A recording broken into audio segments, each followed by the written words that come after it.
My wife looked me dead in the eyes and poured wine all over me. Like I was nothing. Less than nothing. Garbage. Get out, she said. Just like that. 5 years of marriage ended with 2 words. I left with a bag and $4 in my account. $4. I had no one, nowhere to go, so I went to the one place I'd been avoiding for months, my father's house. Empty. Cold. He'd been gone 8 months and I still couldn't face it. That night I slept on the floor.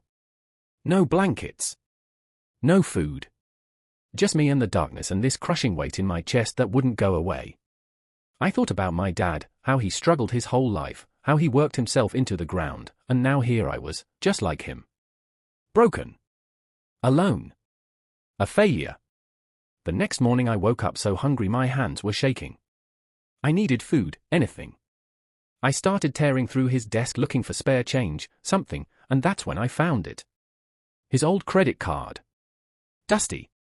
Forgotten. I held it in my hands and I just broke down because this card was him. This was all I had left of my father. And I thought maybe there's $20 on here, enough for one meal. I drove to McDonald's, ordered a $6 meal, and when I handed the card to the cashier my heart was pounding. I was praying, just let it go through, please, just this once. It went through. I asked for the receipt and when I looked at the balance, $2 million. $2 million. She threw me out with nothing. She made me feel worthless, like I didn't deserve to breathe the same air as her. But my father, who I thought had nothing, who I thought died with nothing, he left me everything.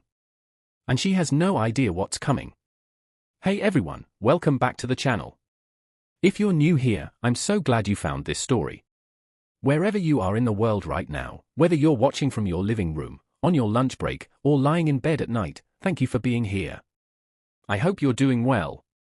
And if you haven't already, please hit that subscribe button. These stories take time to craft, and your support means everything. Drop a comment below and let me know where you're watching from. I read every single one. Now, let me take you back to the beginning. To the moment everything fell apart. My name is Daniel Traven, and 3 days before I found that credit card, I was still living in what I thought was my home. It wasn't. It was hers. Everything was hers. The house, the furniture, the car in the driveway with my name on the registration but her money on the payments. Even the air I breathed felt like it belonged to her. Victoria, my wife, she made sure I knew it every single day. You're lucky I keep you around, she'd say, not as a joke, but as a statement of fact. Like I should be grateful she hadn't thrown me out sooner. And I took it. God help me, I took it all. Because somewhere deep down, I believed her. I believed I was lucky. That a woman like her, beautiful, successful, powerful, was doing me a favor by letting me exist in her orbit. She was a corporate lawyer. Made 6 figures. Wore designer clothes and had friends who drove cars that cost more than most people's houses. I worked in IT support. Fixed computers. Made decent money, but nothing compared to her. And she never let me forget it. The night it all ended, we were supposed to go to her firm's dinner party. Some fancy event with partners and clients. She'd picked out my outfit, she always picked out my outfit, and when I came downstairs, she looked at me like I'd just tracked mud through her pristine white living room. You look pathetic, she said, her voice flat and cold. I glanced down at myself. The shirt she'd chosen.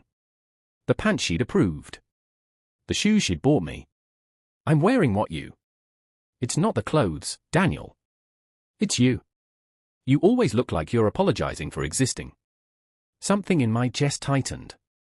What do you want me to do? She walked over to the bar cart, poured herself a glass of red wine, and turned to face me. Her eyes were hard. Empty. I want you to stop being such a disappointment. The words hit me like a physical blow. I'd heard variations of this before, hundreds of times, but something about the way she said it that night, so casual, so matter-of-fact, made something inside me crack. I'm trying, Victoria. I'm doing everything you ask. Everything I ask.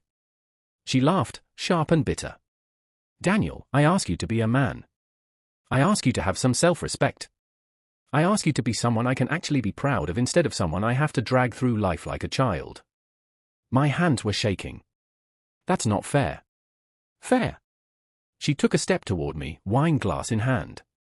You want to talk about fair? I pay for everything. I handle everything. You contribute nothing to this marriage except excuses and mediocrity. That's not true. It is true. Her voice rose, sharp and cutting. You are dead weight, Daniel. And I'm tired of carrying you. The room went silent. I stood there, frozen, watching her face twist with disgust. This was the woman I'd married. The woman I'd promised my life to. And she was looking at me like I was something she'd scraped off her shoe. Say something, she hissed. I opened my mouth, but nothing came out. What could I say? What words existed that would change the way she saw me? That's when she did it. She lifted the wine glass, tilted it forward, and poured the entire thing over my head. The cold liquid soaked through my hair, ran down my face, stained the shirt she'd picked out for me. I just stood there, dripping, unable to move, unable to breathe. Victoria set the empty glass down on the table and pointed toward the door. Get out. Her voice was calm now. Controlled. Final. Victoria. Get out. I looked into her eyes, searching for something, anything, that resembled the woman I'd fallen in love with 5 years ago. But there was nothing. Just cold, empty contempt. So I left. I grabbed a duffel bag from the closet, threw in whatever I could find, some clothes, my phone charger, a toothbrush, and I walked out the door. She didn't follow me. Didn't call after me. Didn't even watch me leave. I got in my car, sat in the driveway for 10 minutes with wine-soaked clothes clinging to my skin, and I realized I had nowhere to go. No family nearby. My mom had passed when I was 23. My dad 8 months ago. No close friends. Victoria had made sure of that over the years, slowly isolating me from anyone who wasn't part of her world. I pulled out my phone and checked my bank account. $4.37. That's what 5 years of marriage had left me with. $4.37. I thought about getting a motel room, but even the cheapest place would cost more than I had. I thought about sleeping in my car, but the idea of waking up in a parking lot, covered in dried wine, made me want to disappear entirely. And then I remembered. My father's house. It was still sitting there, 40 minutes outside the city. Empty. Untouched since the day he died. I'd been putting off dealing with it, putting off going through his things, sorting out the estate, all of it. The grief was too heavy. The guilt too sharp. But now, I had no choice. So I drove. The house looked exactly how I remembered it. Small. Run down. The paint peeling on the shutters. The lawn overgrown. My father had lived here alone for 15 years after my mom passed. He'd worked construction his whole life, breaking his body to keep the lights on, and this house, this tiny, falling-apart house, was all he had to show for it. I unlocked the door and stepped inside. The air was stale. Dust covered everything. It smelled like old wood and loneliness. I dropped my bag on the floor and just stood there in the darkness, letting the weight of everything crush me. My wife hated me. My father was gone. I had $4 and nowhere else to go. I walked into the living room, lay down on the floor, because there was no furniture, nothing left, and I stared at the ceiling. That's when I broke. I cried until my throat was raw. Until my chest ached. Until there was nothing left inside me but emptiness. And somewhere in the middle of that darkness, I whispered to the ghost of my father. I'm sorry, Dad. I'm so sorry I turned out like this. But he didn't answer. Because the dead don't speak. Or so I thought. I woke up the next morning to sunlight streaming through dirty windows and my entire body aching from sleeping on hardwood floors. For a few seconds, I forgot where I was. Forgot what had happened. Then reality crashed back in like a freight train. Victoria. The wine. Get out. I pulled out my phone. No messages. No missed calls. Nothing. She really was done with me. My stomach growled, sharp, angry, demanding. I hadn't eaten since lunch the day before, and that had been a sad desk sandwich at work. I checked my bank account again, hoping maybe I'd miscounted last night. $4.37. Same as before. Not enough for anything that would actually fill me up. I sat up, looked around my father's empty living room, and felt the full weight of my situation settle over me like a concrete blanket. No food. No money. No wife. No home. No plan. Just me and the ghost of a man who'd worked himself to death trying to keep his head above water. Great genetics, Dad, I muttered to the empty room. Really passed on that winning legacy. But even as I said it, guilt twisted in my gut. My father had been a good man. A kind man. He'd done everything he could to give me a better life than he'd had. And what had I done with it? Married a woman who treated me like garbage and let myself become so small I could barely recognize my own reflection. I pushed myself to my feet, my back protesting, and walked through the house. It was strange being here without him. Every room held memories, good ones, mostly, from before Mom died. Sunday dinners at the kitchen table. Dad teaching me how to fix a leaky faucet. The two of us watching football games on an old TV that barely worked. After Mom passed, everything changed. The house got quieter. Dad got quieter. He threw himself into work, picking up extra shifts, never complaining, never asking for help. And I'd been so caught up in my own life, college, my job, meeting Victoria, that I didn't realize how alone he was until it was too late.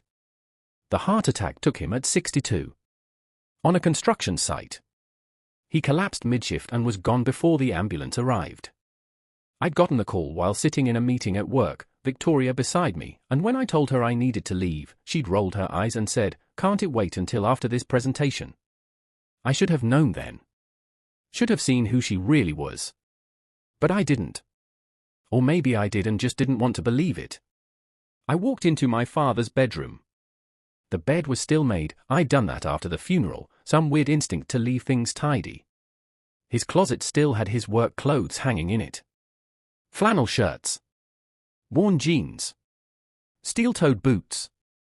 A wave of grief hit me so hard I had to sit down on the bed.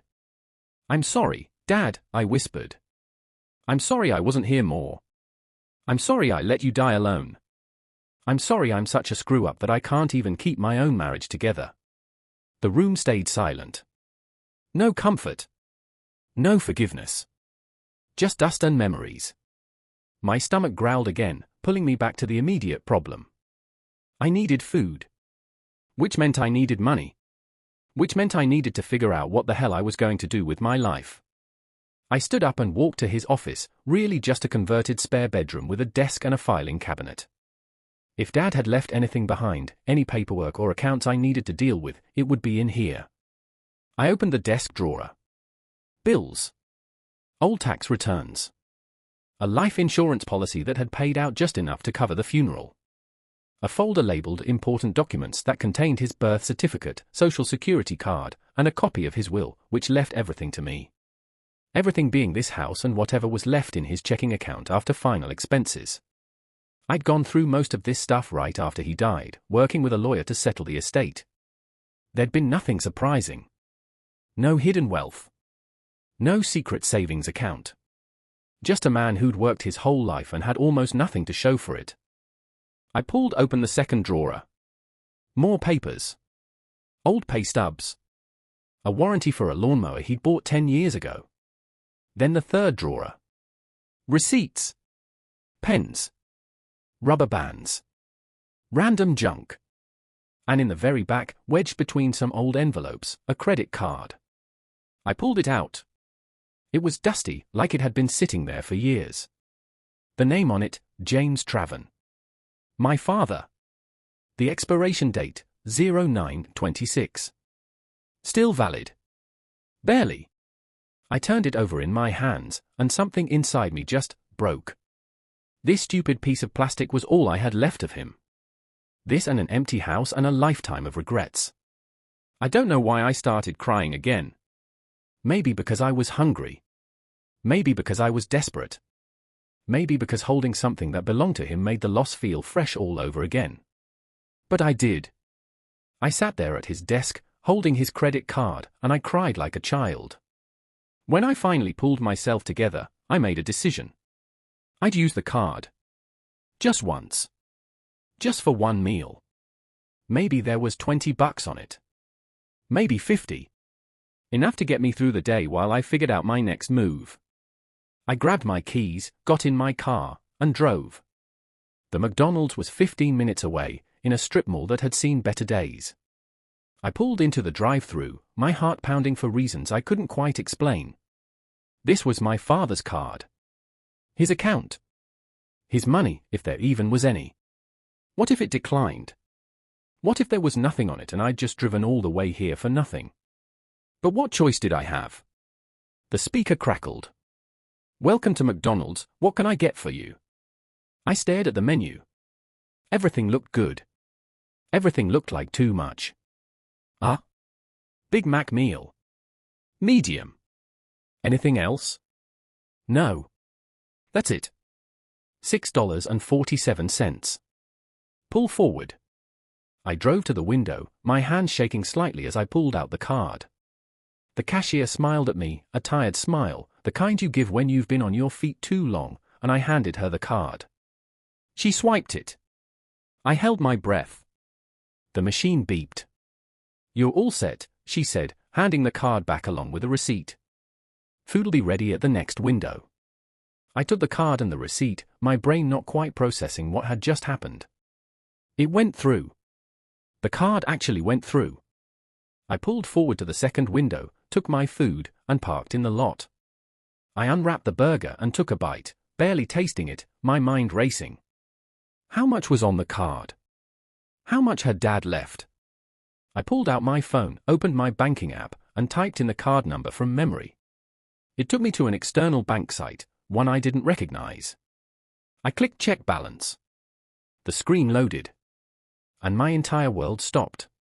Available balance, $2,347,891.43. I stared at the screen. Blinked.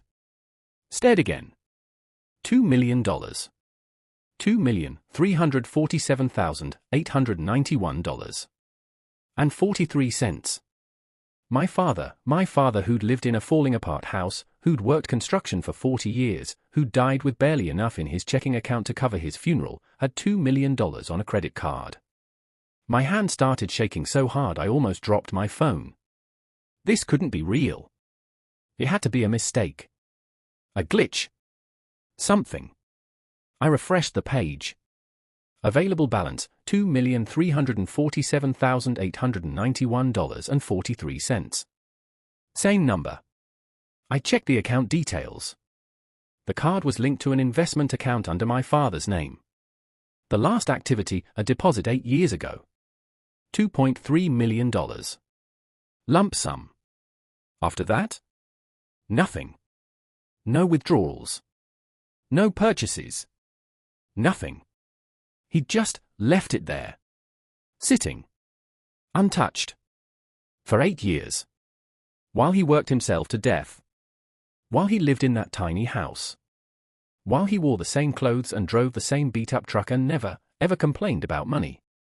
I sat in that McDonald's parking lot, holding my phone, and I couldn't breathe. My father had been a millionaire. And he'd never told me. I drove back to the house in a daze. My mind was a hurricane of questions, each one louder than the last. Where did the money come from? Why didn't he use it? Why didn't he tell me? What was I supposed to do with it? I pulled into the driveway, got out of the car, and walked inside on autopilot. The house felt different now. Not empty. Not sad. But full of secrets. Full of a man I thought I knew but clearly didn't. I went straight back to his office and tore through everything. Every drawer. Every file. Every piece of paper. There had to be something. Some explanation. Some record of where this money came from. I found old bills. Old receipts. Old letters from the bank about his mortgage. But nothing about $2.3 million. Then I opened the filing cabinet. Bottom drawer. A folder labeled personal. Inside, a single envelope. Sealed. My name written on the front in my father's handwriting. Daniel. My hands trembled as I picked it up. It was thick, several pages inside. I ran my thumb under the seal and pulled out the letter. The date at the top, 3 days before he died. I sat down on the floor and started reading. Daniel. If you're reading this, I'm gone. And if you found the card, you probably have a lot of questions. Let me start with the most important thing. I love you, son. Everything I've ever done, every choice I've made, has been for you. 8 years ago, something happened that changed my life. I was working a job site downtown, demolition project, big commercial building coming down. We were clearing out the basement when I found something. A safe. Old, rusted, hidden behind a wall that must have been there for 50 years. I shouldn't have opened it. Should have reported it. But curiosity got the better of me. Inside was cash. A lot of it. $2.3 million in bundled bills. No note. No paperwork. Just money. I knew it wasn't mine. Knew it probably belonged to someone who'd hidden it decades ago, maybe mob money, maybe something else. But whoever it was, they were long gone. And I had a choice to make. I thought about you, Daniel. About how you were struggling to pay for college. About how your mother and I had barely scraped by our whole lives. About how I wanted you to have something better. So I kept it. I converted it to a credit account, moved it through investments to make it legitimate, and I put it aside. For you. But I never told you. And I never used it. Because I needed to know you could make it on your own. I needed to know you'd grow up strong and capable, not dependent on money you didn't earn. I also knew if I touched that money, I'd lose myself. I'd lose the man I worked so hard to become. So I left it alone. Worked my normal job. Lived my normal life. And I saved it all for you. My only regret is that I won't be there to see what you do with it. Don't waste this, son. Don't let it make you soft. Use it to build something. To become someone. To have the life I always wanted you to have. And whatever you do, don't let anyone take advantage of you. Don't let them make you feel small. You're worth more than you know. I'm proud of you, Daniel. Always have been. Always will be. Love. Dad. I read the letter 3 times. Then I set it down and just sat there. My father had found $2.3 million and never touched it. Not for himself. Not even when he was struggling. He'd saved every penny for me. For a future he wouldn't live to see. And here I was, kicked out by a wife who'd spent 5 years making me feel worthless, holding the key to a life my father had fought to give me. The guilt was crushing. The gratitude overwhelming. The grief unbearable. But underneath all of it was something else. Anger. Because Victoria had no idea. She'd thrown me out with nothing, treated me like I was disposable, and she had no clue that the man she'd humiliated was now worth more than she'd ever see in her lifetime. I pulled out my phone and stared at it. Part of me wanted to call her. To tell her exactly what had just happened. To hear the shock in her voice when she realized she'd just made the biggest mistake of her life. But I didn't.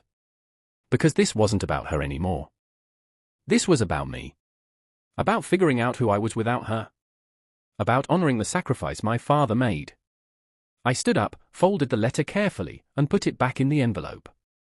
Then I walked to the bathroom, looked at myself in the mirror, and barely recognized the man staring back. My hair was a mess. My eyes were red and puffy. I looked beaten down.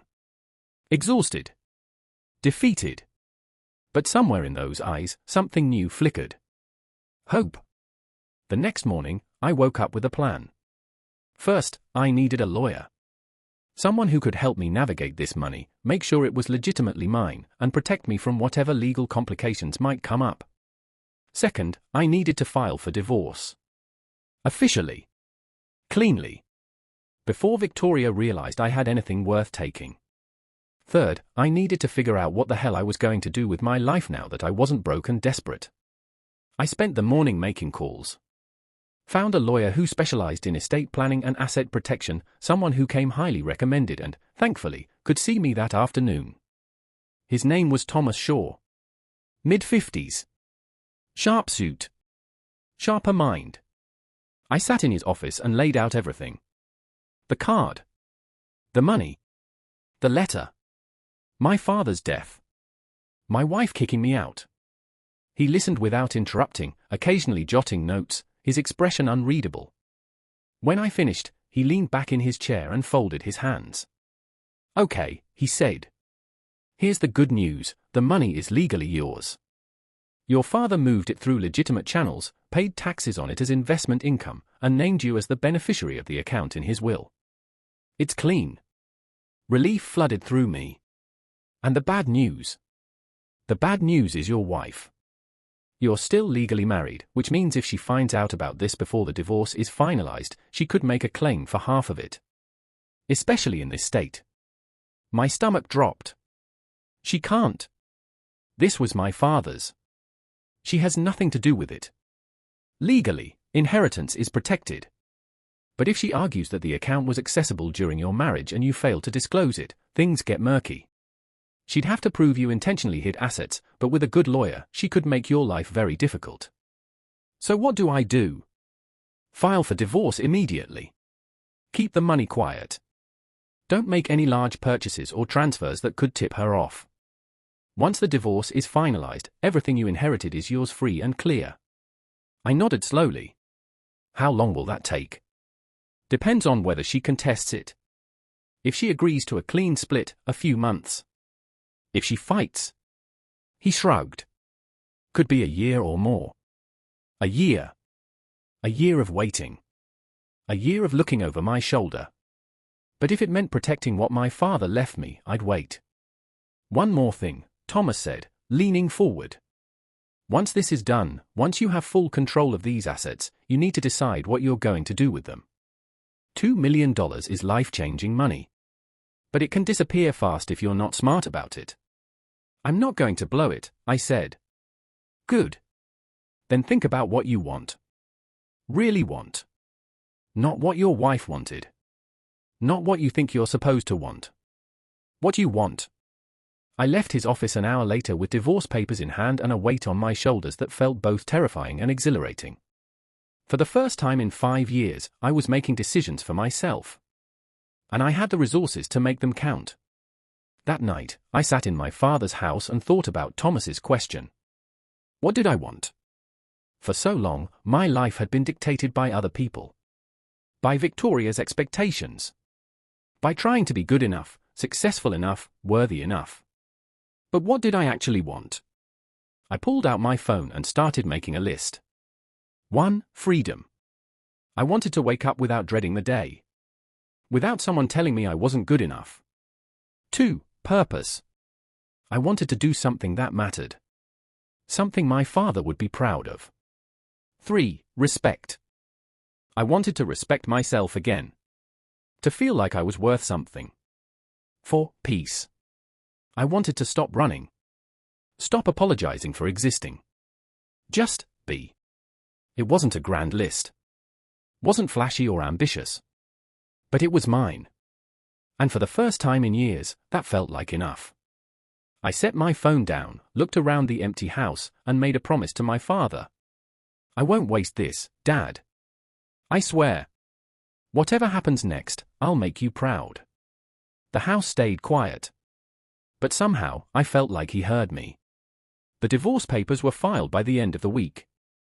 Victoria's response came 3 days later. She contested everything. Of course she did.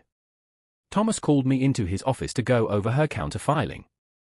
She was demanding half the value of our shared assets, which, in her mind, meant the house, the car, and anything else she'd paid for during our marriage.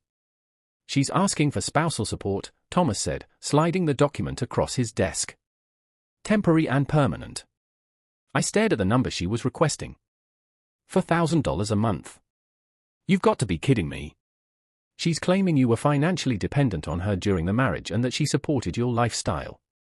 Supported I stopped myself, my jaw clenching. She kicked me out with nothing. I had $4 in my account. I know. And we'll use that. But she's going to fight dirty, Daniel. That's what people like her do. They don't let go of control easily. So what do I do? You stay calm. You don't engage. You don't give her ammunition. And most importantly, you don't let her find out about the money. That last part was the hardest. Because Victoria wasn't just fighting for assets, she was fighting to win. To prove she was right about me. That I was nothing without her. And part of me, the angry, vindictive part, wanted to throw the truth in her face. Wanted to watch her realize she'd thrown away a millionaire because she couldn't see past her own arrogance. But I didn't. Because this wasn't about revenge. It was about freedom. The next few weeks were a blur of legal meetings, paperwork, and sleepless nights. I moved some of my father's money into a separate account, just enough to cover legal fees and basic expenses, and kept the rest untouched. Thomas set up a trust to protect it, burying it under layers of legal structure that would keep it invisible during the divorce proceedings. Once this is over, he said, you'll have full access. But for now, we play it safe. I agreed. But waiting was torture. Every day, I expected Victoria to call. To text. To demand answers or hurl accusations. But she stayed silent. Her lawyer did all the talking, and every message was cold, clinical, transactional. It was like I'd never existed to her at all. Meanwhile, I started putting my life back together. I fixed up my father's house, just small things at first. Cleaned the windows. Mowed the lawn. Patched the holes in the walls.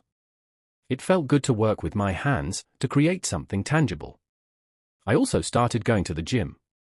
Not because I was trying to impress anyone, but because I needed an outlet for the anger and frustration simmering inside me. Every time I lifted weights, I imagined pushing back against every insult Victoria had ever thrown at me. You're pathetic. You're a disappointment. You're lucky I keep you around. Each rep was a refusal to believe her. Each set was a reclaiming of my own worth. And slowly, painfully slowly, I started to feel like myself again. 2 months into the divorce process, I got a message from an unknown number. We need to talk. Meet me at Russo's at 7. Victoria. My first instinct was to ignore it. To let Thomas handle everything and keep my distance. But curiosity got the better of me. I showed up at Russo's, an upscale Italian restaurant we used to go to for special occasions, and found her sitting at a corner table, a glass of wine already in front of her. She looked the same. Polished. Perfect. Untouchable. Daniel, she said, gesturing to the seat across from her. Sit. I sat, my guard up, my heart pounding. Why are we here, Victoria? She took a sip of her wine, studying me. You look different. Is that why you called me here? To critique my appearance? No. She set her glass down. I called you here because I want to end this. Cleanly. I raised an eyebrow. Your lawyer's demands don't exactly scream clean. That's business. This is personal. She leaned forward slightly. I don't want to drag this out, Daniel. It's exhausting. For both of us. Then drop the spousal support. Agree to a fair split. And we can be done. I will, she said. On one condition. Here it was. The catch. What condition? She smiled, small, calculated. I want to know where you've been staying. What you've been doing. How you're surviving. My blood ran cold. Why? Because it doesn't add up. You had nothing when I kicked you out. And yet you've hired one of the best divorce attorneys in the state. You're not asking me for money. You're not begging to come back. Her eyes narrowed. So where's the money coming from, Daniel? I kept my face neutral, even as panic clawed at my chest. I'm staying with a friend.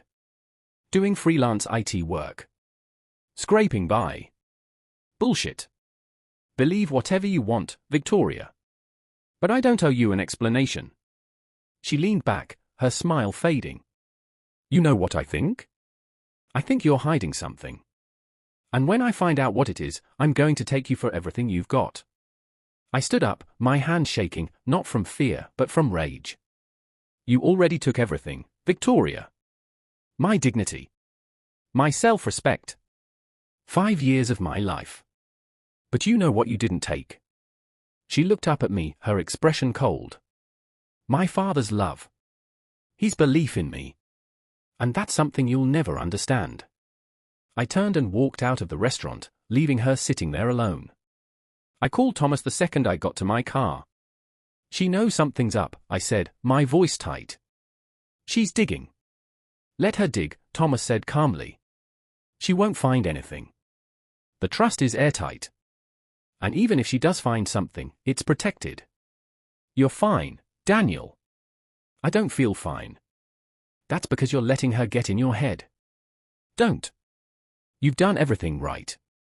Just keep your distance and let the process play out. I hung up, but the unease stayed with me. Victoria wasn't going to let this go. She was going to keep pushing, keep prying, until she found something to use against me. And I couldn't let that happen. Not when I was this close to freedom. That night, I lay awake in my father's house, staring at the ceiling. I thought about the letter he'd left me. Don't let anyone take advantage of you.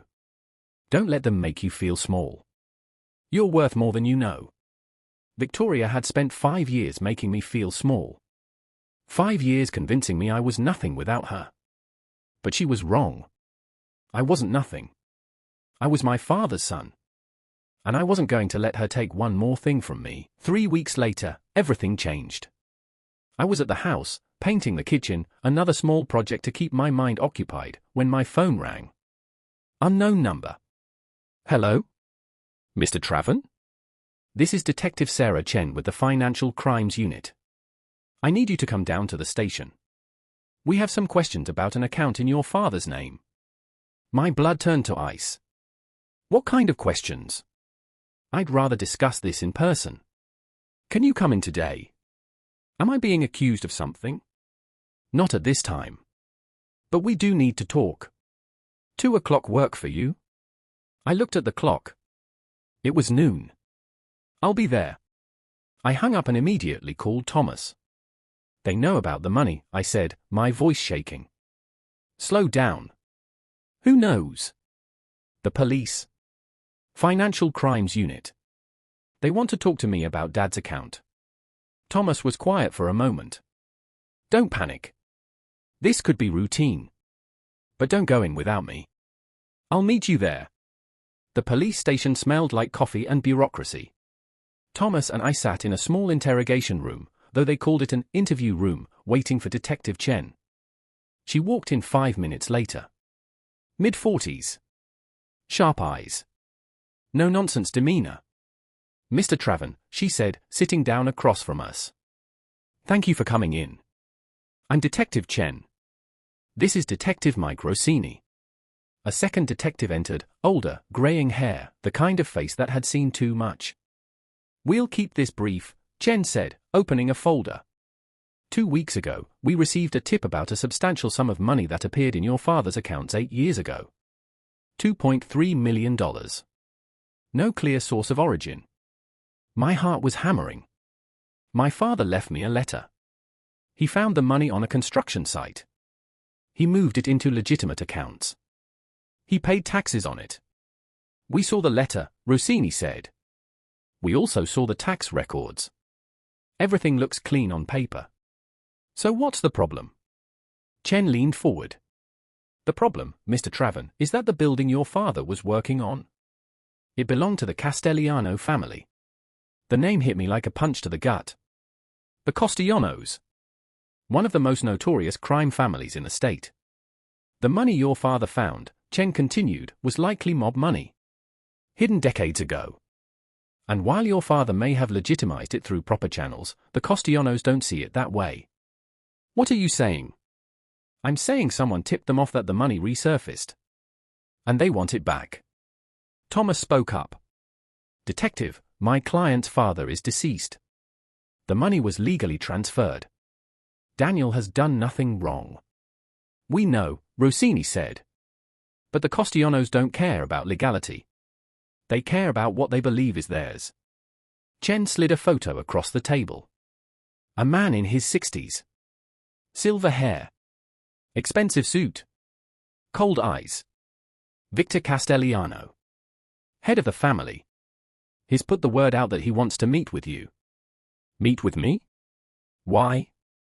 To negotiate, Chen said. He knows he can't just take the money, too much attention. But he wants to make a deal. What kind of deal? That's what you'd have to find out. I looked at Thomas. He looked grim. You don't have to do this, he said quietly. We can involve the FBI. Put you in protective custody. And then what? I asked. I spend the rest of my life looking over my shoulder. Better than the alternative. I turned back to Chen. What happens if I don't meet with him? She exchanged a look with Rossini. He's a patient man. But he's also dangerous. If he thinks you're refusing to cooperate, things could get difficult. Difficult how? Accidents happen, Mr. Traven. Houses catch fire. Cars break down in bad neighborhoods. People disappear. The room went silent. I thought about my father. About how he'd worked his whole life to give me this chance. About how he'd hidden the money, moved it carefully, protected it. And now the people it was stolen from wanted it back. When does he want to meet? I asked. Thomas grabbed my arm. Daniel, don't. When? Chen closed the folder. Tomorrow night. 9 p.m. There's a restaurant in the city, Angelo's. He owns it. You'd be meeting on his turf. Will I be safe? He won't hurt you there, Rossini said. Too public. Too much risk. But you need to understand what you're walking into. These people don't negotiate in good faith. They take what they want. I stood up. Set it up. Daniel, Thomas started. I'm not giving up this money, I said, my voice hard. My father died protecting it. I'm not letting some mobster take it because he thinks he's entitled to it. Chen studied me for a long moment. Then she nodded. We'll arrange it. But Mr. Traven? Be very careful. Men like Victor Castellano don't lose gracefully. That night, I couldn't sleep. I kept thinking about my father. About him finding that money. About the choice he made to keep it. Had he known it was mob money? Had he known the risk? Or had he just been a desperate man trying to give his son a better life? I pulled out his letter and read it again. Don't waste this, son. Don't let it make you soft. Use it to build something. To become someone. My father had risked everything for this money. And now I was being asked to hand it over to criminals. But what choice did I have? If I refused, I'd spend the rest of my life in danger. The Costillanos wouldn't stop. They'd keep coming until they got what they wanted or I was dead. Unless... An idea started forming. Dangerous. Reckless. Probably stupid. But maybe, just maybe, it could work. I picked up my phone and called Thomas. I need you to do something for me, I said. And you're not going to like it. The next night, I walked into Angelo's at exactly 9 p.m. The restaurant was upscale. Dim lighting. White tablecloths. A few customers scattered around, but the back section was empty. A man in a suit approached me. Mr. Traven. I nodded. This way. He led me to a private room in the back. Victor Castellano sat at the head of a long table, a glass of wine in front of him. He was exactly as intimidating as his photo suggested. Silver hair slicked back. Sharp suit. Eyes that miss nothing. Daniel Traven, he said, his voice smooth. Sit. I Saturday. You know why you're here. I have a guess. He smiled, cold and humorless. Your father found something that didn't belong to him. I'm here to retrieve it. That money belonged to my father. He legitimized it. Paid taxes. It's mine now. The law may see it that way. I don't. He leaned forward. That money was hidden by my uncle 40 years ago. It's Castellano money. And I want it back. Then you should have kept better track of it. His expression darkened. Careful, boy. You're in my restaurant. On my terms. And you're asking me to hand over $2.3 million because you feel entitled to it. We're both taking risks here. He studied me, clearly not used to being challenged. You have courage. I'll give you that. Stupid courage, but courage nonetheless. I have a proposal, I said. I'm listening. You want the money. I want to keep my life. So here's the deal, I give you half. $1.15 million. Cash. No questions. No further contact. We walk away clean. Victor stared at me. You think you can negotiate with me? I think you're a businessman. And good business is about compromise. He laughed, low and dangerous. You have guts, kid. I'll give you that. He swirled his wine. But here's my counteroffer, you give me all of it. And I let you live. No. The room went silent. No. Victor's voice dropped to a whisper. You're telling me no. That money is my father's legacy. I'm not giving you all of it. Half is generous. Take it or leave it. For a long moment, I thought he was going to have me killed right there. But then he smiled. You remind me of your father, he said quietly. Did you know I met him once? Years ago. He was working on one of my properties. Hard worker. Honest. Never asked for anything he didn't earn. I stayed quiet. He found my uncle's money, Victor continued. And instead of turning it in, instead of coming to me, he kept it. Hid it. Thought he could outsmart the Costianos. He leaned back. Brave. Stupid. But brave. He did it for me. I know. Victor picked up his wine glass. Which is why I'm going to accept your offer. I blinked. You are. Half. $1.15 million. Transferred to an account I'll provide. You keep the rest. We never speak again. Relief flooded through me. And you'll leave me alone. You have my word. But understand this, Daniel, you only get one deal with me. If you try to back out, if you play games, there won't be a second chance. I understand. He stood, buttoning his suit jacket. You'll have the account details by tomorrow. Transfer the money within a week. After that, you're free. He walked to the door, then paused. Your father was a good man.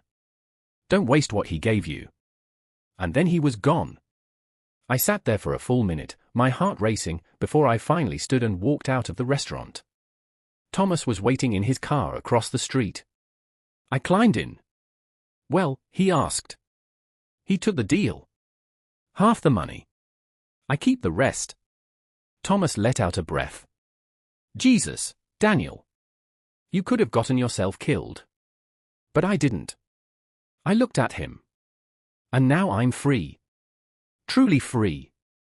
He shook his head, but there was a hint of a smile. You're either the bravest or dumbest client I've ever had.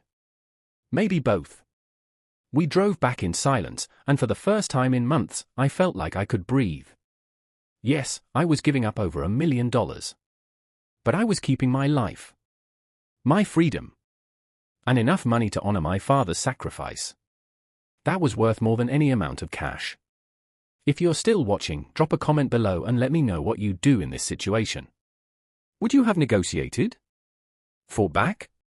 Run? I read every comment and I love hearing your thoughts. And if you haven't subscribed yet, now's the time. We're just getting to the good part. The money transfer went through 3 days later. $1.15 million. Gone. Just like that. I should have felt relieved. I'd made a deal with the mob and survived. I still had over $1 million left. I was free from the Costianos. But I didn't feel relieved. I felt empty. Thomas assured me I'd done the right thing. You're alive, he kept saying.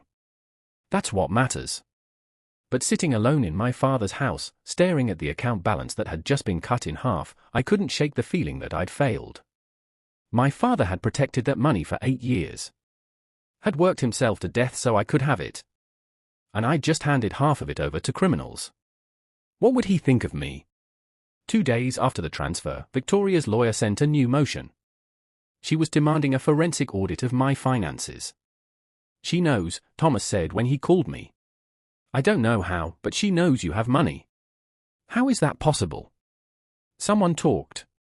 Or she hired a private investigator. Either way, she's pushing hard. Can she force an audit? If the judge agrees, yes. And if they find the account? He paused. Daniel, you need to prepare yourself. If she discovers you've been hiding assets, she could claim fraud. She could go after everything. Even the inheritance. She'll try. I hung up and punched the wall so hard my knuckles split. Everything I'd worked for, everything my father had sacrificed for, was about to be taken away by the woman who'd spent 5 years destroying me. The next morning, I got a text from an unknown number. I know what you did. We need to talk. V. Not her lawyer. Her. Against Thomas's advice, I agreed to meet her. We met at a coffee shop downtown. Neutral ground. Public. She was already sitting when I arrived, her expression unreadable. Daniel, she said as I sat down. What do you want, Victoria? I want the truth. She leaned forward. I hired an investigator. I know about the money.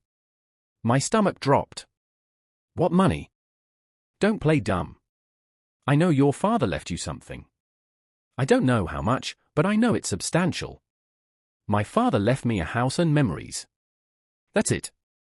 She smiled, cold and victorious. You're lying. And when my lawyer gets that forensic audit approved, I'm going to prove it.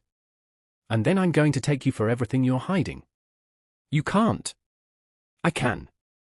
And I will. She stood up. You should have just stayed small, Daniel. Should have stayed the pathetic little man I married. But you got greedy. And now you're going to lose everything. She walked out, leaving me sitting there, my hands shaking. That night, I called Thomas in a panic. She's going to find it. She's going to take everything. Not if we move fast, Thomas said. I can petition the court to deny the audit. Argue that she's on a fishing expedition. But Daniel, you need to be honest with me. Is there anything at all, that could tie that money to you during the marriage? I thought hard. No. Dad set up the account before we were even married. I didn't know about it until after he died. Then we have a chance. But you need to stay calm. Don't engage with her. Don't give her anything she can use. What if the judge approves the audit anyway? Then we fight. But we're not there yet. The hearing was scheduled for 2 weeks later. Victoria's lawyer argued that I'd been hiding assets. That I'd lied about my financial situation. That I was attempting to defraud her in the divorce. Thomas countered that she was making baseless accusations. That I'd been transparent about my finances. That the only assets I had were the house I'd inherited, which was clearly documented, and a small savings account from freelance work. The judge listened to both sides, then took a recess to review the filings. I sat in the hallway outside the courtroom, my leg bouncing with nervous energy. Victoria sat on the opposite side, perfectly composed, a lawyer whispering something in her ear that made her smile. She looked over at me once. That same cold, victorious smile. She thought she'd won. And maybe she had. The judge returned 20 minutes later. I've reviewed the motions, she said. And while I understand Mrs. Traven's concerns, I don't see sufficient evidence to warrant a forensic audit at this time. The request is denied. Relief crashed over me like a wave. Thomas squeezed my shoulder. You're okay. You're okay. But across the room, Victoria's face had gone white with rage. Her lawyer leaned over, whispering urgently, but she shook her head and stood up. This isn't over, she said, loud enough for the whole room to hear.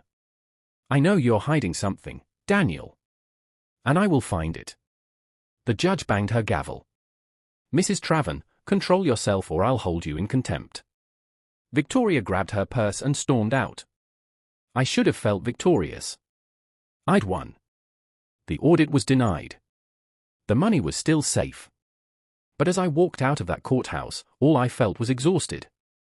Because Victoria was right. This wasn't over. She wasn't going to stop. She was going to keep digging, keep pushing, keep trying to destroy me until she got what she wanted. And I didn't know how much more I could take. That night, I sat in my father's house, staring at his letter. Don't let anyone take advantage of you. Don't let them make you feel small. But I did feel small. I felt cornered. Trapped. I'd negotiated with the mob. I'd survived a legal battle. But I still didn't feel free. I felt like I was drowning. And I didn't know how to save myself. The call came at midnight. I was half asleep when my phone rang. Unknown number. Hello? Mr. Traven? This is Officer Linda Yates. There's been an incident at your wife's residence.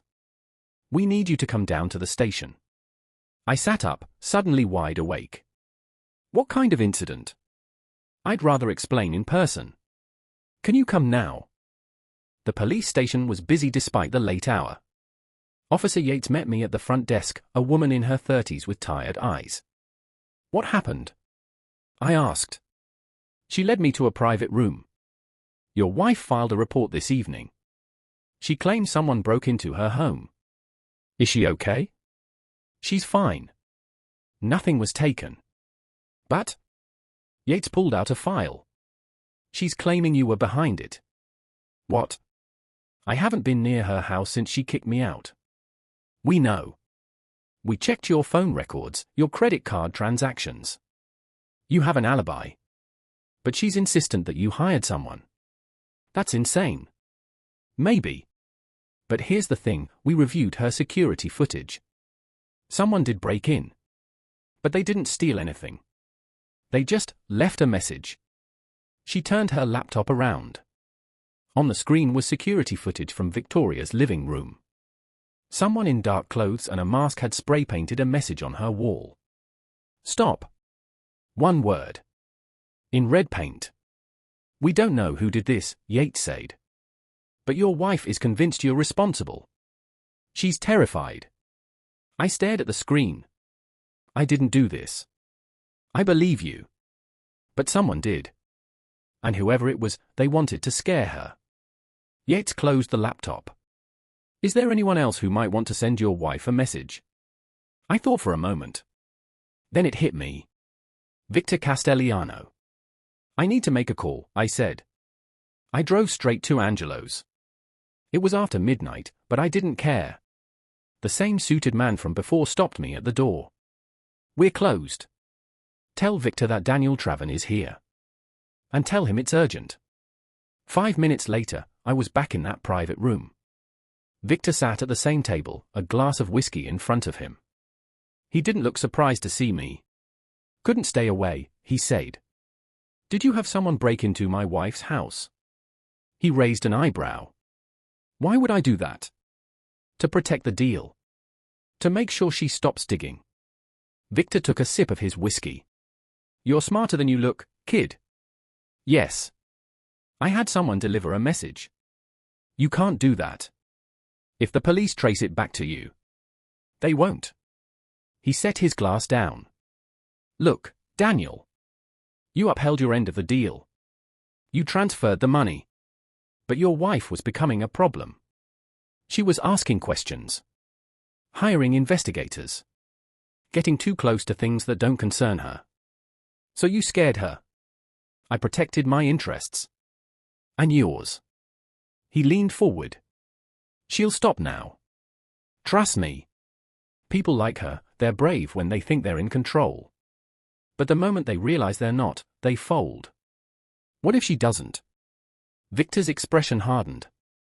Then she'll learn what happens to people who don't listen. I left Angelo's with my head spinning. Part of me was horrified. Victor Castellano had just threatened my wife. Had broken into her home. Had committed a crime to protect a deal we'd made. But another part of me, a darker, angrier part, felt satisfied. Because for the first time in 5 years, Victoria was the one who was scared. She was the one who felt powerless. And I hated that it felt good. The next morning, Thomas called. Victoria's lawyer reached out. She wants to settle.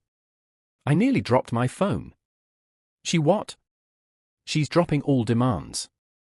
Spousal support, asset claims, everything. She just wants a clean divorce. 50-50 split of what you had when you separated, which is basically nothing, and she walks away. Why? I don't know. But whatever happened last night spooked her. She wants out. Fast. I should have felt relieved. But all I felt was tired. Set it up, I said. Let's end this. The divorce was finalized 3 weeks later. Victoria didn't show up to the final hearing. Her lawyer signed the papers on her behalf. I walked out of the courthouse a free man. No more wife. No more legal battles. No more looking over my shoulder. Just me and a little over $1 million and the ghost of my father. Thomas shook my hand outside. Congratulations. You made it. Yeah, I said, but the word felt hollow. What's wrong? You won. Did I? I looked at him. I gave half the money to criminals. My wife terrorized me for years and walked away unscathed. My father's dead. What exactly did I win? Thomas was quiet for a moment. You won your freedom, Daniel. That's not nothing. Maybe he was right. But standing there in the parking lot, divorce papers in hand, I didn't feel free. I felt lost. That night, I went back to my father's house and sat on the floor of his office. I pulled out his letter one more time. Use it to build something. To become someone. To have the life I always wanted you to have. I'd been so focused on surviving, on protecting the money, fighting Victoria, dealing with the Costillanos, that I'd forgotten what this was all supposed to be about. My father didn't give me this money just to hoard it. He gave it to me to build a life. A real life. One I could be proud of. And I hadn't even started. I pulled out my phone and opened a notes app. Started typing. What do I want? The same question Thomas had asked months ago. The one I'd never really answered. I started writing. 1. To honor my father. 2. To help people the way he never got help. 3. To stop being afraid. 4. To find someone who sees me. Really sees me. 5. To build something that lasts. I stared at the list for a long time. And then, for the first time in months, I smiled. Because I finally knew what I was going to do. 6 months later. The Traven Community Center opened on a Tuesday morning in the neighborhood where my father had lived his entire life. It wasn't fancy. Just a renovated building that used to be an old warehouse. But inside, we had everything: a computer lab for job training, a workshop with tools for trades education, a small gym, a community kitchen, and meeting rooms for support groups. Everything my father never had access to when he needed it. I stood outside on opening day, watching families walk through the doors, and felt something I hadn't felt in years. Pride. The local news showed up. A reporter asked me why I'd built it. My father worked construction for 40 years, I said. He never complained. Never asked for help. But he deserved better. Everyone deserves better. This center is for people like him. People who work hard but need a hand up, not a handout. The segment aired that night. And the next morning, my phone exploded. Messages from old friends I hadn't heard from in years. Emails from community organizations wanting to partner. And one message that stood out from all the rest. I saw your interview. I'm so proud of you. Dad's old crew. It was signed by 5 names. Men my father had worked with. Men who remembered him. I sat down and cried. Running the center became my life. I hired a small staff, people who believed in the mission. I partnered with local businesses for job placements. I secured grants and donations to keep the programs running. And every single day, I thought about my father. About the sacrifice he'd made. About the life he'd never gotten to live. This center was his legacy as much as mine. 3 months after the center opened, I met Emma Lane. She walked in on a Thursday afternoon, looking for the computer lab. She was in her early 30s, with dark hair pulled back in a ponytail and eyes that looked tired but determined. "Can I help you?" I asked. "I hope so," she said. "I'm trying to get my GED. Someone told me you have free tutoring here." "We do." Let me get you set up. I walked her through the registration process, showed her the lab, introduced her to our volunteer tutors. Thank you, she said when we finished. I've been trying to do this on my own for years, but life gets in the way, you know. I smiled. I know exactly what you mean. She came back every week. And every week, I found excuses to check on her progress. She was smart. Driven. Funny in a quiet, self-deprecating way. And she had this habit of biting her lip when she was concentrating that I found ridiculously endearing. After 6 weeks, I finally worked up the courage to ask her to coffee. Like a date, she asked, looking surprised. If you want it to be. She smiled. I'd like that. Our first date was at a small cafe downtown. We talked for 3 hours straight. She told me about her life, how she dropped out of high school to take care of her sick mother, how she'd been working 2 jobs ever since, how she was determined to finish her education and build something better. I told her about my father. About Victoria. About the money and the choices I'd made. That must have been terrifying, she said. Negotiating with the mob. It was. But it was also necessary. I wasn't going to let them take everything my father worked for. She reached across the table and took my hand. He'd be proud of you. The center, everything you're doing, it's amazing. I'm just trying to honor him. You are, she said softly. Trust me. You are. Emma and I started seeing each other regularly. She'd come to the center, work on her studies, and then we'd grab dinner afterward. She made me laugh. Made me feel seen in a way I'd never felt with Victoria. With Emma, I wasn't defined by what I had or didn't have. I was just me. And that was enough. 6 months into our relationship, Emma passed her GED exam. I took her out to celebrate, and over dessert, she looked at me with tears in her eyes. I couldn't have done this without you, she said. Yes, you could. You're the one who did the work. But you believed in me. You gave me a place to go where I felt safe. Where I felt like I mattered. She squeezed my hand. You changed my life, Daniel. You changed mine too. That night, I took her back to my father's house, which I'd finally finished renovating. It looked completely different now. Fresh paint. New furniture. A real home. This is beautiful, Emma said, walking through the rooms. It's where I grew up, I said. Where my dad raised me. I couldn't sell it. It means too much. She turned to face me. You're a good man, Daniel Traven. I'm trying to be. She kissed me then.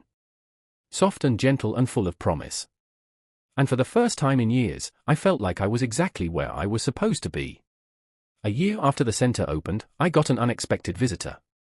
Victor Castellano walked through the door in broad daylight, flanked by 2 men in suits. I froze. What are you doing here? Relax, he said, looking around. I'm not here to cause trouble. I heard about what you built. Wanted to see it for myself. I led him through the center, showing him the programs, the people we were helping. He didn't say much. Just observed. Nodded occasionally. When we finished the tour, he turned to me. Your father would be proud. Thank you. I mean it. He pulled out an envelope and handed it to me. Consider this a donation. I opened it. Inside was a check for $100,000. Victor, I can't. You can. And you will. He buttoned his suit jacket. You honored your deal with me. You didn't run. You didn't fold. That's rare. And this, he gestured around the center, this is the kind of thing the world needs more of. He walked toward the door, then paused. We're square, Daniel. You and me. You don't owe me anything. And I don't owe you. But if you ever need help, legitimate help, you know where to find me. And then he was gone. That night, I showed Emma the check. $100,000, she whispered. From the mob. From a man who understands what it means to honor a legacy, I said. She looked at me. What are you going to do with it? I smiled. Expand the center. Add more programs. Help more people. She threw her arms around me. I love you, Daniel Traven. It was the first time she'd said it. I love you too, I said. And I meant it. If you've been following this journey from the beginning, thank you. Seriously. Your support means everything. Drop a comment and let me know what you think so far. And if you haven't subscribed, what are you waiting for? Hit that button. You won't regret it. 2 years after finding my father's credit card, I stood in the community center on a Saturday morning, watching kids file into our new youth program. The center had grown beyond anything I'd imagined. We'd added a scholarship fund, a small business incubator, and partnerships with 3 local colleges. Over 500 people had come through our doors. Dozens had found jobs. Some had started businesses. A few had gone back to school. Every single one of them was proof that my father's sacrifice mattered. Emma walked up beside me, slipping her hand into mine. You ready? As I'll ever be. Today was special. We were unveiling a memorial plaque in my father's honor. His old construction crew was here. Some of his friends. People from the neighborhood who remembered him. And me. His son. The man he believed in even when I didn't believe in myself. The ceremony was simple. I stood in front of the small crowd and talked about my father. About his work ethic. His kindness. His quiet strength. James Traven never asked for recognition, I said. He never wanted the spotlight. He just wanted to provide for his family and do right by people. And when he found something that could change my life, he protected it. He saved it. He made sure I'd have a chance he never got. My voice cracked. I miss him every day. But I feel him here. In this center. In every person we help. In every life we change. This is his legacy. And I'm honored to carry it forward. We unveiled the plaque. Bronze. Simple. It read, "In memory of James Traven. A man who worked hard, loved deeply, and left the world better than he found it." I placed my hand on it and whispered, "I did it, Dad. I kept my promise." After the ceremony, Emma and I walked through the center together. "You know what's amazing," she said. "A few years ago, you were sleeping on the floor with $4 to your name. And now look at you." "Look at us," I corrected. "You're the one running half these programs." She'd become the center's education director 6 months ago. She was brilliant at it. The kids loved her. The volunteers respected her. She'd found her purpose the same way I'd found mine. "I never thought I'd have this," she said quietly. "A real career. A partner who sees me. A life that feels full." I pulled her close. Neither did I. "So what's next?" she asked. I smiled. "Actually, I've been thinking about that." I led her outside to the small garden we'd built behind the center. It was quiet. Peaceful. The sun was setting, casting everything in golden light. I turned to face her and pulled a small box from my pocket. Her eyes went wide. "Daniel." "Emma Lane," I said, my heart pounding. "You walked into this center 2 years ago looking for a second chance. And you gave me one too. You saw me when I felt invisible. You believed in me when I didn't believe in myself. You made me want to be better. To do better." I opened the box. A simple ring. Nothing flashy. Just honest and real. "Will you marry me?" Tears streamed down her face. "Yes. God, yes." I slipped the ring on her finger and kissed her while the sun set behind us. We got married 6 months later. Small ceremony. Just close friends and family. We held it at the center, surrounded by the people and place that had brought us together. Thomas was my best man. He gave a speech about how I'd gone from his most desperate client to one of his proudest success stories. "Daniel Traven walked into my office 2 years ago with nothing," he said. "And now he's built something that's going to outlive all of us. That's not luck. That's character." Emma's mom was there, healthy and smiling. She pulled me aside during the reception. "Thank you for loving my daughter," she said. "For seeing how special she is. She's the one who saved me, I said. No, she said, smiling. You saved each other. A year after we got married, Emma and I stood in the center's new wing, an addition we'd just completed with money from grants, donations, and yes, some of my father's inheritance. What should we call it? Emma asked. I thought for a moment. The Second Chances Wing. She smiled. Perfect. We walked through the empty rooms, already imagining them full of people looking for hope, for opportunity, for a way forward. Do you ever think about her? Emma asked quietly. Victoria? I did. Sometimes. Usually when I was reflecting on how far I'd come. I heard she remarried, I said. Some hedge fund manager. They live in Manhattan now. Do you hate her? I thought about it. Really thought about it. No, I said finally. I don't. She was cruel. She was awful. But she also set me free. If she hadn't kicked me out, I never would have found the money. Never would have built this. Never would have met you. Emma leaned her head on my shoulder. So in a weird way, you're grateful. In a very weird way, yes. She laughed. You're a better person than me. No, I said.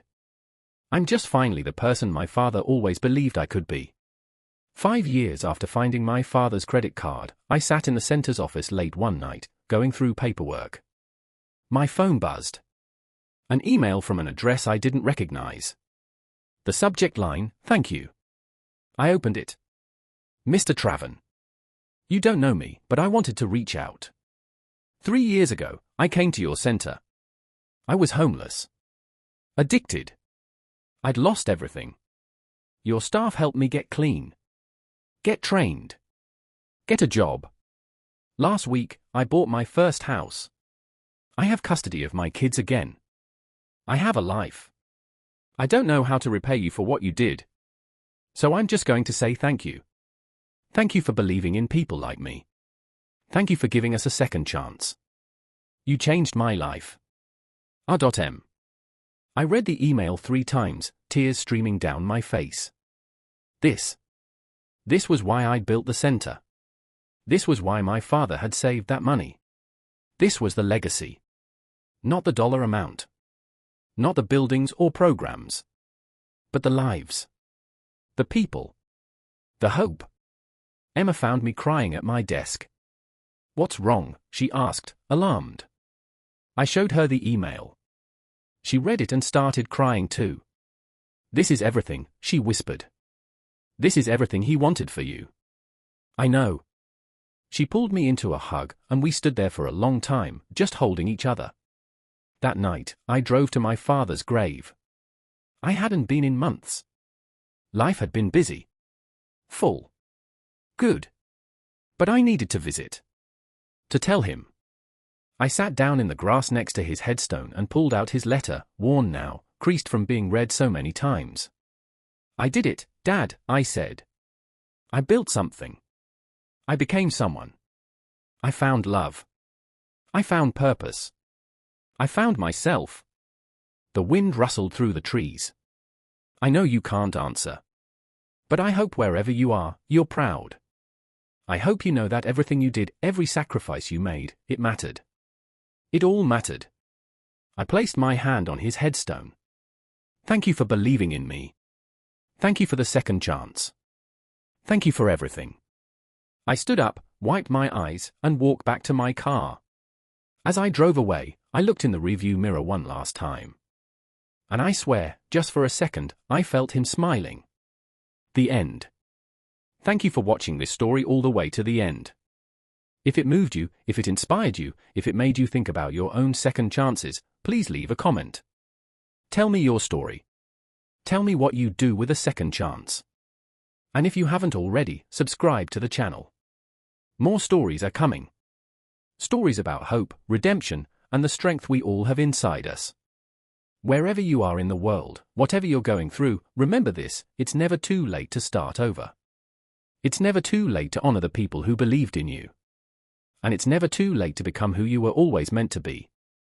Thank you for being here. Until next time.